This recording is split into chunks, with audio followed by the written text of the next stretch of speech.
آج ہم آپ کو جو کہانی سنانے جا رہے ہیں وہ کہانی ہے ایک شہزادی کی جس کا نام للی ہے۔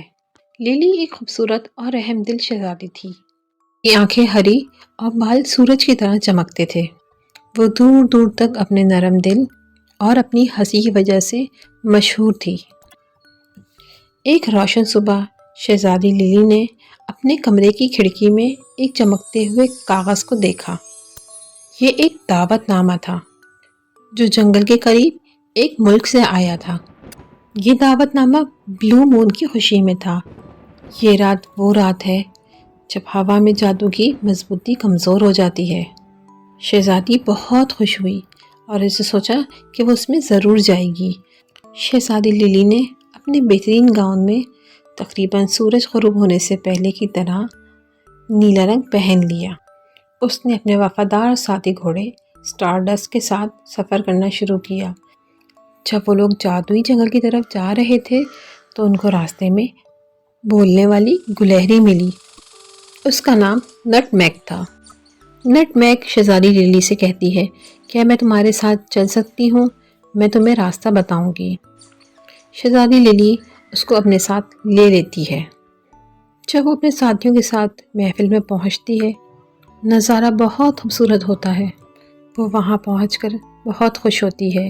کرسٹل سے بنا ہوا فرش ہوتا ہے، ہر طرف خوبصورت پھول اور اس پر چاند کی نیلی روشنی پڑ رہی تھی۔ جب وہ وہاں پر ہنستی ہے تو اس کی آواز ٹھنڈی گھنٹیوں کی طرح اس کے کانوں میں پڑتی ہے۔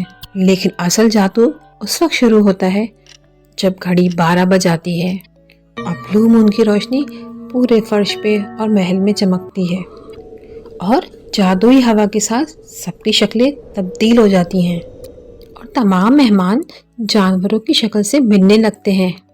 شہزادی للی اپنے پر دیکھ کے حیران رہ جاتی ہے اور سائنس میں بدلتا ہوا دیکھتی ہے، اور اس کا ساتھی گھوڑا اسٹار ڈسٹ وہ ایک یونیکارن میں تبدیل ہو جاتا ہے اور نٹ میگ سمجھدار الو میں تبدیل ہو جاتی ہے۔ شہزادی للی کچھ دیر سوچتی ہے اور وہاں سے نکلنے کا فیصلہ کرتی ہے۔ وہ اپنی دوستوں کی مدد سے وہاں سے ایک خفیہ راستہ تلاش کرتی ہے۔ یہ راستہ ایک جادوئی باغ سے ہوتا ہوا گزرتا ہے۔ اس جادوئی باغ میں ہر طرف جادوئی پھول ہوتے ہیں۔ جب شہزادی ان پھولوں کے قریب جاتی ہے تو وہاں اسے ایک انجانی آواز سنائی دیتی ہے کہ نیکی کرو گی تو سب کچھ پاؤ گی، اور ساتھ میں 3 کرسٹل دیے جاتے ہیں، اور کہا جاتا ہے اس باغ سے نکلنے کے بعد تم مزید چھوٹی ہو جاؤ گی۔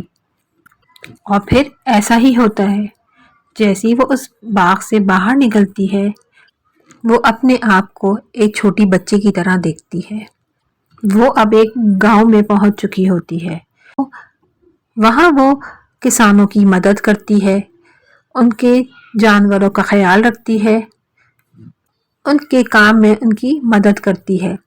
وہ جب کوئی ایک نیکی کرتی ہے تو ایک کرسٹل چمک اٹھتا ہے۔ اسی طرح تیسرا کرسٹل بھی اس وقت چمکتا ہے جب وہ اپنے 2 دوستوں کی صلح کرواتی ہے تو تیسرا کرسٹل روشن ہو جاتا ہے اور اس کے دوستوں کو اپنی لپیٹ میں لے لیتا ہے۔ اور جب روشنی کم ہوتی ہے تو جادو کا اثر ختم ہو چکا ہوتا ہے، اور ساتھ ہی ساتھ بلو مون کا بھی جادو ختم ہو چکا ہوتا ہے۔ سب مل کے جشن مناتے ہیں اور شہزادی للی کی بہادری اور سمجھداری کو سراہتے ہیں، اور اس کے ساتھ ساتھ شہزادی للی کو ایک تحفہ ملتا ہے، اور وہ تحفہ یہ ہوتا ہے کہ اب وہ جانوروں سے باتیں کر سکتی ہے اور ان کی باتیں سن بھی سکتی ہے۔ جب شہزادی للی واپس اپنے محل جاتی ہے تو اس کے پاس ایک خوبصورت یادیں ہوتی ہیں جو اس نے اس سفر میں پائی ہوتی ہیں، اور واپس آ کے اپنے دوستوں کے ساتھ ہنسی خوشی رہتی ہے۔